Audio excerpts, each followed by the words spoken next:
Assalamualaikum warahmatullahi wabarakatuh. Perkenalkan, saya Fazila dengan NIM 2312-962, mahasiswa PDSD Universitas Negeri Padang. Di sini saya bersama salah satu seorang wali kelas ibu kelas 4 di SDN 0895, yang mana saya ingin mewawancarai bersama Ibu Nalisa, wali kelas 4, yang mana saya ingin mewawancarai Ibu Ana dengan tema penggunaan media digital dalam kelas 4 itu pada pembelajaran IPAS di SD. Baik Bu, mungkin pertanyaan pertama itu, apa Ibu Ona bisa ceritakan secara singkat bagaimana pengalamannya sebagai pendidik di sekolah dasar ini, seperti telah berapa lama mengajar atau pernah menjadi wali kelas apa saja kemarin? Baik, pengalaman saya mengajar itu sudah hampir 2 tahun. Selalu menjadi guru kelas 4. Tahun pertama jadi guru kelas 4 dan sekarang juga guru kelas 4. Pertanyaan kedua, Bu, bagaimana tanggapan Ibu terhadap mata pelajaran IPA dan IPS yang sekarang digabung menjadi IPAS? Cukup bagus sih, karena IPA dan IPS kan digabung untuk pelajaran IPA-nya diajarkan di semester 1 dan di semester 2-nya diajarkan untuk IPS. Tetapi kalau buku terbaru sekarang lebih banyak dominan yang diajarkan media tentang mata pelajaran di IPS ketimbang IPA.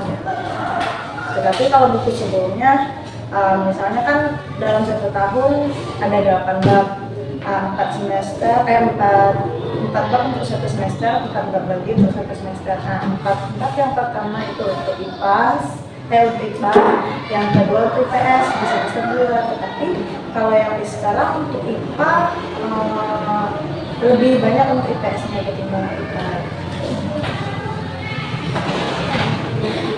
Dari sekian banyak pengalaman Ibu sama 2 tahun ini mengajar, dan khusus mata pelajaran IPA dan IPS yang telah digabung menjadi IPAS, menjadi tutor apa yang pernah Ibu atau sering gunakan dalam kelas? Biasanya yang sering digunakan yaitu menggunakan proyektor.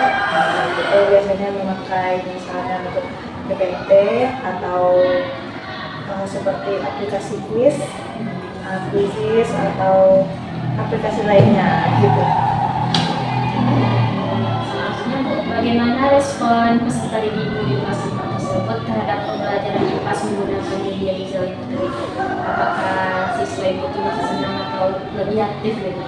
Terlihat sangat senang sekali dan terlihat lebih aktif untuk berpartisipasi, apalagi untuk maju ke depan, untuk menjawab pertanyaan. Dia sangat memuaskan dengan pelajaran tersebut. Jadi responnya positif ya Bu.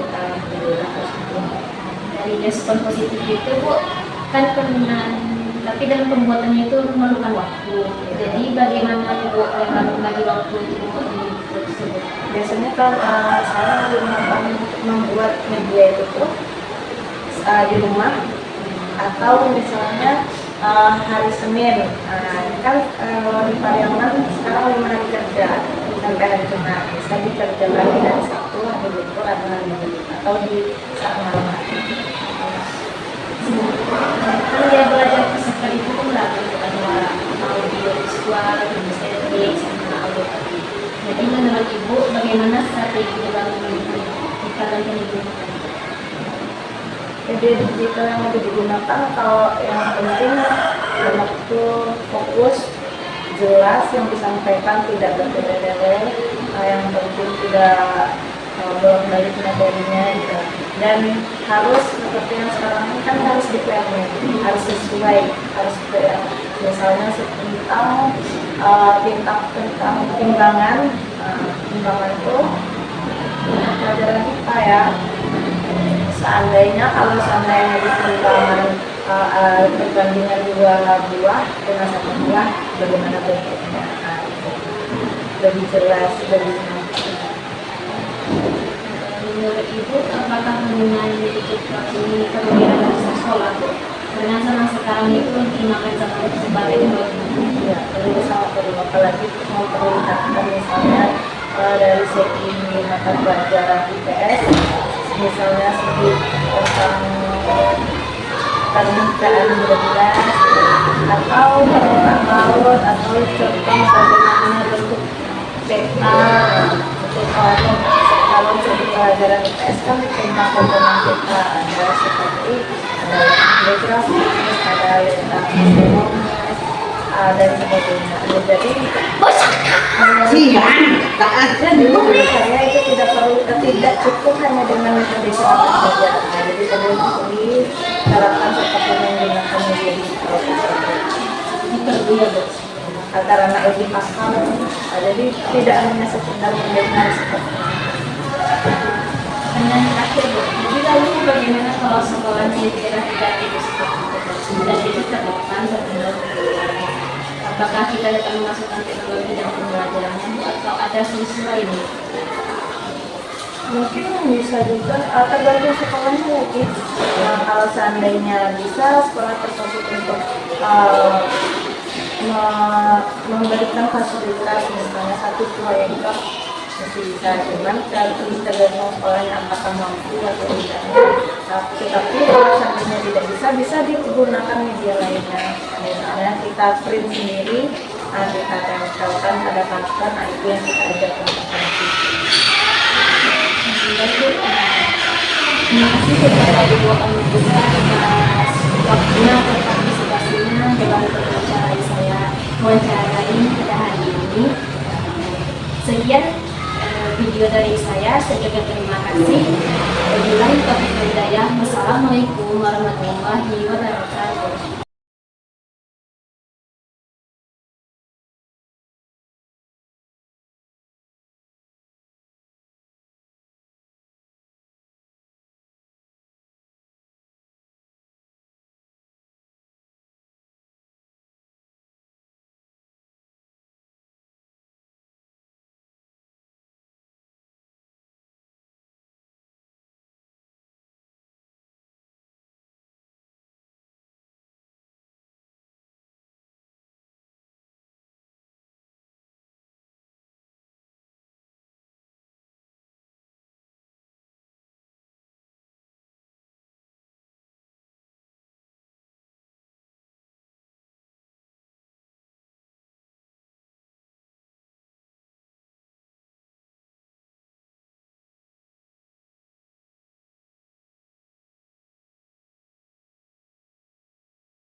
Assalamualaikum warahmatullahi wabarakatuh. Waalaikumsalam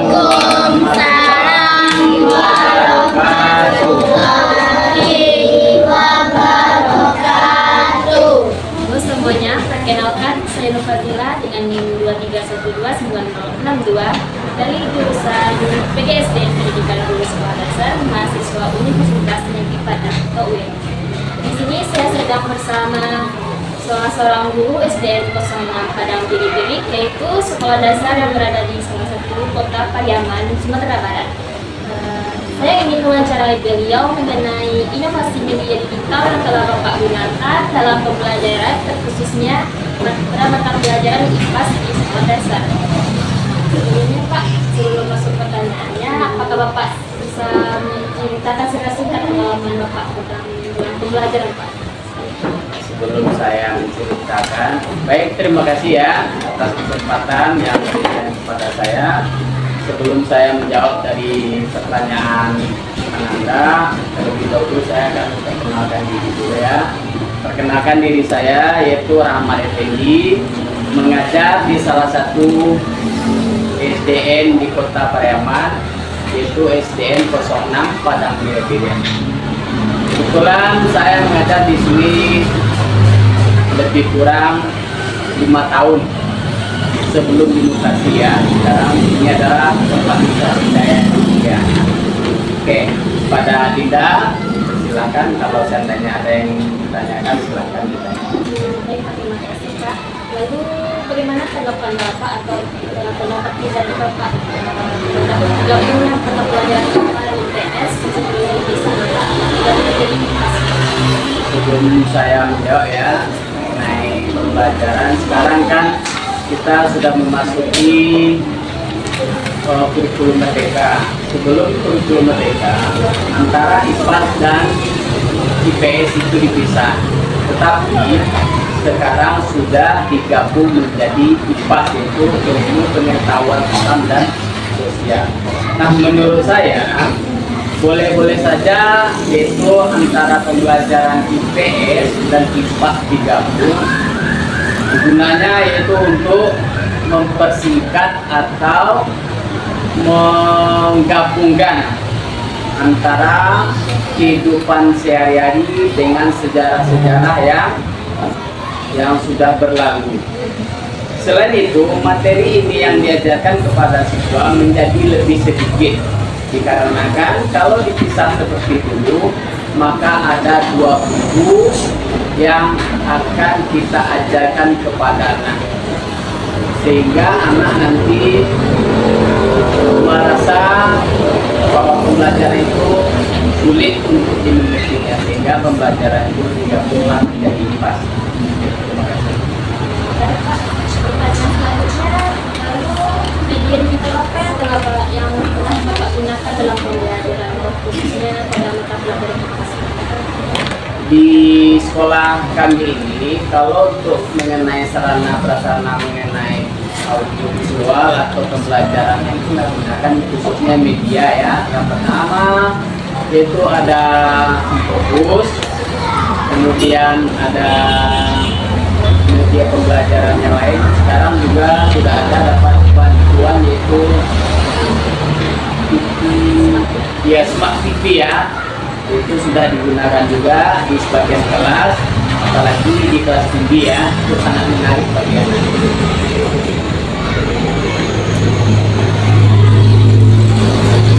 Bagaimana respon selanjutnya Pak dengan penggunaan media digital? Kalau mengenai penggunaan media ya, apalagi sekarang ini anak-anak ini butuh penyegaran.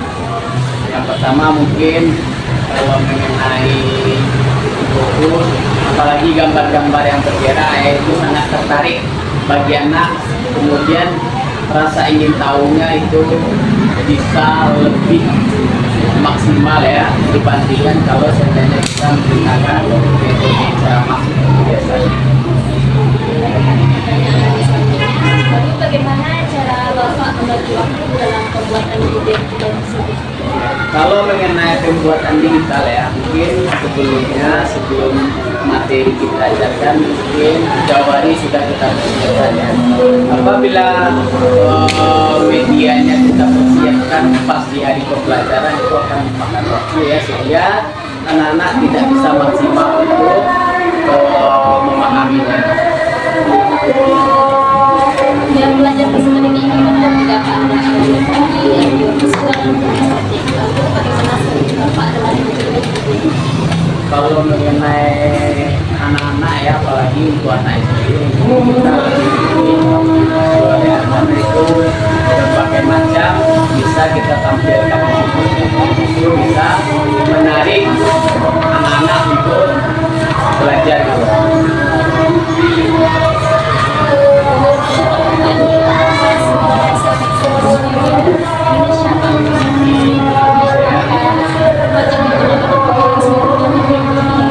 Kalau untuk sekolah di Indonesia ya, yang pertama tentu kita harus tergantung di mana sekolah itu berada ya. Kalau seandainya sekolah itu berada di kota atau ibaratnya sarana prasarana mungkin itu lengkap ya. Tapi kalau seandainya berada di pelosok, apalagi listrik, alat prasarana yang tidak lengkap, itu juga mempengaruhi.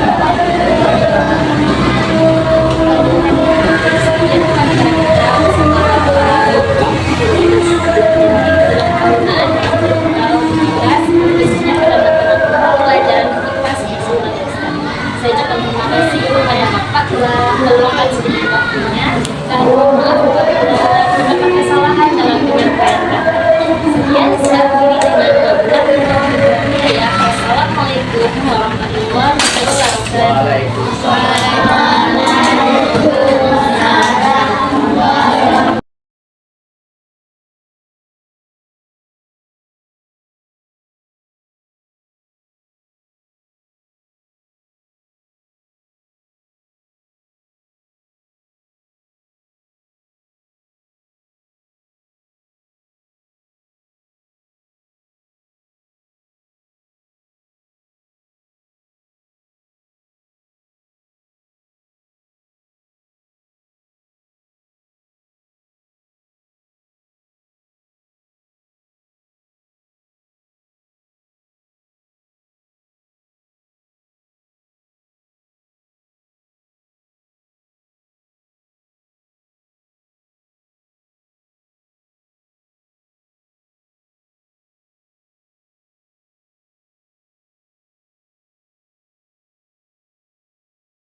Assalamualaikum warahmatullahi wabarakatuh. Halo semuanya, perkenalkan saya Nur Fazila dengan NIM 23129062 dari jurusan Pendidikan Guru Sekolah Dasar Mahasiswa Universitas Negeri Padang atau UNP. Di sini saya bersama salah seorang guru SDN 10 Sungai Nibung bernama Ibu Trina Putri. Trina. Beliau merupakan salah seorang guru di SDN 10 Sungai Nibung, yaitu sekolah dasar di Kabupaten Agam, Sumatera Barat. Beliau merupakan wali kelas 4, Ibu. Kelas 4. Saya ingin mewawancarai beliau mengenai inovasi media digital yang digunakan dalam pembelajaran, terkhususnya pada mata pelajaran IPAS di sekolah dasar. Baik Bu, sebelum masuk ke pertanyaan, saya ingin Ibu bisa ceritakan secara singkat bagaimana pengalamannya sebagai pendidik di sekolah dasar, Bu? Baiklah. Perkenalkan, nama saya Trina Putri, biasa dipanggil Diet ya. Saya mengajar awalnya dulu tahun 2008 di SDN 02 Batangkasan, Kabupaten Padang Pariaman. Sekarang masih honor ya. Kebetulan pengangkatan PNS mulai itu pada tahun 2019, lulusnya di daerah Tanjung Mutiara, Tiku ya, di Kabupaten Agam tahun 2019 sampai sekarang. Ya, berarti mengajarnya kalau di SD 10 Sungai Nibung 2019 ke 2025 sudah lebih kurang 6 tahun ya, lebih kurang 6 tahun. Oke, Bu. Selanjutnya bagaimana tanggapan Ibu terhadap mata pelajaran IPA dan IPS yang sekarang digabung menjadi IPAS, Bu? Ya. Pada kurikulum Merdeka pelajaran IPA dan IPS sudah digabung menjadi satu ya. Sebenarnya sih tidak masalah ya, boleh-boleh saja, apalagi antara pelajaran IPA dan IPS itu memang ada beberapa yang memiliki keterkaitan ya. Contohnya kalau di KTSP dulu pelajaran bentang alam itu masuk kepada materi PS ya. Padahal kan bentang alam itu sekarang kan sudah termasuk dalam satu bagian, berarti dalam pelajaran IPAS berarti ya. Berarti sudah masuk, udah apa? Menurut saya boleh-boleh saja. Nah, dari sekian banyak pengalaman Ibu terhadap pelajaran di mata pelajaran IPA dan IPS nih, Bu, yang sekarang digabung menjadi IPAS, media digital apa yang telah Ibu gunakan dalam kelas, Bu? Iya, media digital yang pernah Ibu gunakan seperti menggunakan proyektor ya, kuis dengan aplikasi Quizizz, kemudian juga ada berupa video dari YouTube ya, seperti itu. Tunggu, apalagi sekarang kita sudah mendapat bantuan dari pemerintah berupa PID ya, papan interaktif digital. Itu akan rasanya lebih leluasa dan lebih menarik lagi bagi anak-anak. lagi untuk materi IPAS ya. Oke, Bu. Lalu bagaimana respon peserta didik Ibu dalam kelas terhadap pembelajaran IPA tersebut? Aduh, tentu saja bagi anak-anak kalau untuk menggunakan media digital tuh sangat menarik dan antusias bagi anak-anak ya. Apalagi contohnya dalam materi seperti kalau IPA tuh di kelas 4 itu ada kan salah satunya tuh fenomena alam. Jadi dengan adanya menggunakan salah satu misalnya YouTube itu kan bisa diperlihatkan secara langsung. Jadi anak-anak itu tidak hanya lagi memikirkan begitu kan, berarti langsung melihat dengan adanya media digital tersebut. Oke, Bu. Ya, menarik bagi anak-anak ya. Iya. Ya, sangat positif. Nah, lalu bagaimana cara Ibu membagi waktu dalam pembuatan media digital tersebut? Nah, kebetulan kan kita pulangnya kalau anak-anak kan sekolahnya itu sampai jam setengah 1 udah pulang. Dari setengah 1 sampai jam 3 itu kan waktu kosong di guru kan, karena gurunya pulangnya kan jam 3. Jadi banyak waktu yang dipergunakan oleh gurunya untuk membuat media tersebut. Oke, Bu. Lalu gaya belajar siswa ini kan ada beragam macam bertiga seperti ada auditory, audiovisual, kinestetik. Lalu bagaimana strategi Ibu dalam memilih media digital yang akan digunakan? Nah, kalau untuk tipe anak yang senang belajar dengan tipe audiovisual dan auditory itu akan lebih mudah ya bagi anak itu dengan menayangkan video pembelajaran dengan menggunakan proyektor ya. Tapi kalau untuk anak yang tipenya itu kinestetik, itu tuh akan anak itu lebih senang dengan diadakan proyek kerja. Jadi anak-anak itu kan bisa bekerja langsung di kelompoknya. Ya. Jadi pembelajaran itu memang sesuai dengan tuntutan sekarang itu berdiferensiasi. Ya. Lalu menurut Ibu apakah penggunaan media digital tersebut harus diadakan di setiap sekolah? Karena zaman sekarang disebut zaman serba teknologi. Iya, menurut Ibu itu memang seharusnya itu memang setiap sekolah sudah memiliki media tersebut ya, karena kalau tidak kita akan ketinggalan begitu kan. Harus mau tak mau kita harus mengikuti perkembangan zaman ya. Ya. Lalu bagaimana dengan sekolah yang 3T, Bu, yaitu sekolah yang ada di pedalaman terpencil, Bu? Apakah mereka tetap memaksakan menggunakan teknologi atau ada solusi lain, Bu? Ya, kalau itu tuh kan permasalahannya mungkin agak pengecualian itu ya, tidak. Kalau sebaiknya kan memang harusnya hendaknya kan media tersebut merata di Indonesia supaya anak-anak kita itu mendapat kesempatan yang sama kan. Cuman kalau untuk lokasi daerah yang memang 3T itu ya kalau memang tidak bisa dipaksakan yang menggunakan media digital mungkin bisa memanfaatkan sumber daya yang ada saja, karena itu tuh kan di luar